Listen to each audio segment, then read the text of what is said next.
ില്ലാത്ത വിധം ഒരു വൻ അട്ടിമറിയാണ് ഈ ഒരു 2026 മെയ് 7 നടന്ന ഇലക്ഷനിൽ നടന്നിരിക്കുന്നത്. ചരിത്രത്തിൽ ഏറ്റവും വലിയ തകർച്ചയിലോട്ട് കെയർ സ്റ്റാർമർ അദ്ദേഹത്തിന്റെ പാർട്ടിയും കൂപ്പുകുത്തിയിരിക്കുകയാണെന്ന് തന്നെ പറയാൻ പറ്റും.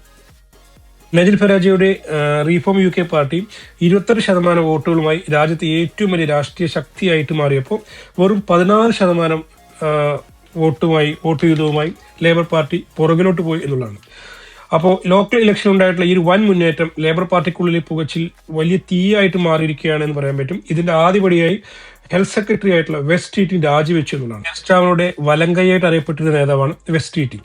അപ്പൊ അദ്ദേഹം ഇപ്പോൾ സ്റ്റാമർക്കെതിരെ രംഗത്ത് വന്നിരിക്കുക എന്നുള്ളത് UK രാഷ്ട്രീയം നിരീക്ഷിക്കുന്ന ആൾക്കാർക്ക് ഒരു അത്ഭുതം തന്നെയാണ്. 90-ലധികം MP-മാരാണ് ഇപ്പോൾ നേതൃമാറ്റം ആവശ്യപ്പെട്ട് രംഗത്ത് വന്നിരിക്കുന്നത്. ഇതിനോടകം ജസ്റ്റ് ഫിലിപ്പ് പോലെയുള്ള പല മന്ത്രിമാരും രാജിവെച്ചു കഴിഞ്ഞു. ഇപ്പൊ സ്റ്റാർമർ പുറത്താക്കാൻ വേണ്ടി 81 പേരുടെ പിന്തുണ ഉറപ്പിക്കാനാണ് സ്റ്റീറ്റിംഗിന്റെ നീക്കം എന്നാണ് അറിയാൻ വേണ്ടി സാധിച്ചത്.